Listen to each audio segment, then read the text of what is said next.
anesthesiologist for about 50 miles. I don't want to belabor the points that we discussed last week, so I want to get right to the issue of patient safety, which seems to be the biggest concern. You all have my letters regarding access to care issues, and I'll be happy to answer any questions that you have about that. But I want to point out 100% of practicing CRNAs are board certified. You cannot practice unless you are board certified. And this helps to ensure that we are competent as being experts in anesthesia.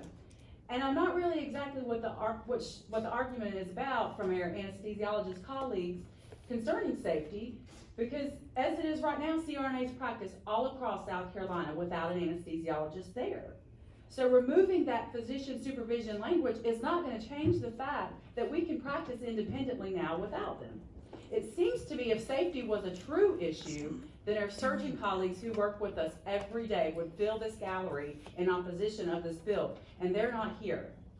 As a matter of fact, in my hospital, surgeons ask me, I want you to provide the anesthesia for my family members. They bring family members from out of the county to our county, and they could go to an anesthesia care team with an anesthesiologist if they chose to, and they bring them to us. And they bring them to us because they see me every day performing safe, effective care, and they know I'm capable. Removing supervision doesn't change anything about the way I practice. It changes this.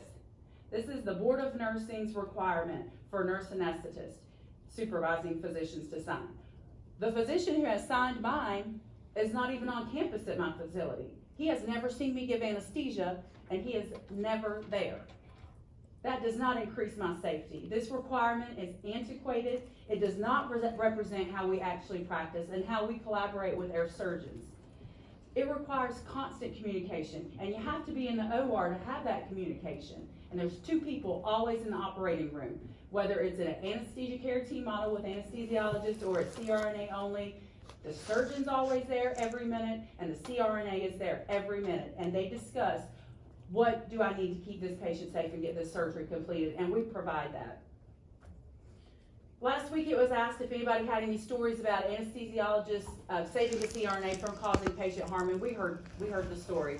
And all I have to say about that is we have all heard about Joan Rivers and Michael Jackson, and they had poor outcomes at the hands of physicians who were practicing below the standard of care.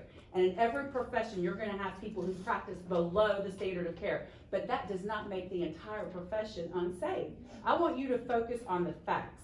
So just to end, in an anesthesia care team setting, you have one anesthesiologist supervising 4 CRNAs in 4 different rooms having surgery at the same time. And I have often heard my anesthesiologist colleagues say that the anesthesiologist is a pilot on the plane. The CRNA, she's a co-pilot. She's my assistant. And to that, I say, have you ever seen a pilot fly 4 planes at one time? I'll have to answer any questions you have.